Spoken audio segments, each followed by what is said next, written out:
Welcome to 9 vibes. Delhi liquor scam లో ఊహించని పరిణామం చోటు చేసుకుంది. ఈ కేసులో ఆరోపణలు ఎదుర్కొంటున్న కవితను ఈడీ అధికారులు అరెస్ట్ చేశారు. కొన్ని గంటల పాటు కవిత నివాసంలో సోదాలు చేపట్టిన ఈడీ అధికారులు ఆమెను అదుపులోకి తీసుకున్నారు. అనంతరం శంషాబాద్ ఎయిర్పోర్ట్ కు తరలించారు. రాత్రి 8:45 ఫ్లైట్ కు టికెట్లు బుక్ చేసిన ఈడీ శంషాబాద్ ఎయిర్పోర్ట్ నుంచి కవితను ఢిల్లీకి తీసుకెళ్లారు. ఈడీ సోదాలపై కవిత లాయర్ సోమా భరత్ అభ్యంతరం వ్యక్తం చేశారు. ఈ కేసులో సుప్రీంకోర్టు తీర్పు వచ్చే వరకు ఎలాంటి చర్యలు ఉండవన్న ఈడీ ఇలా సోదాలు చేయడం సరికాదన్నారు. కోర్టులో కేసు ఉండగా సడన్ గా సోదాలు జరపడంపై అభ్యంతరం వ్యక్తం చేశారు.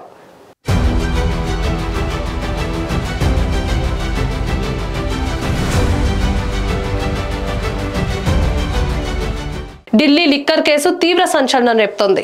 ఈ కేసులో ప్రధానంగా ఆరోపణలు ఎదుర్కొంటున్న తెలంగాణ ఎమ్మెల్సీ కవితకు మరింత ఉచ్చు బిగించింది.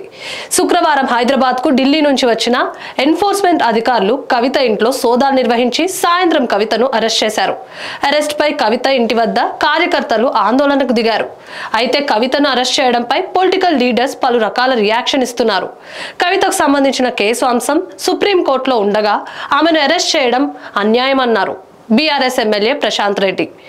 అలాగే కవిత విషయంలో చట్టం తన పని తాను చేసుకుపోతుందని బీజేపీ నేత ఈటల రాజేందర్ వ్యాఖ్యానించారు.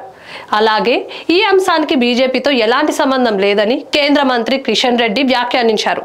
ఇదిలా ఉండగా కవిత అరెస్ట్ పై తెలంగాణ మంత్రి కోమటిరెడ్డి వెంకటరెడ్డి స్పందించారు. ఎమ్మెల్సీ కవితను ఎప్పుడో అరెస్ట్ చేయాల్సి ఉందని, రాజకీయ లబ్ధి కోసమే బీజేపీ ఎన్నికల ముందు కవితను అరెస్ట్ చేసిందంటూ వ్యాఖ్యానించారు.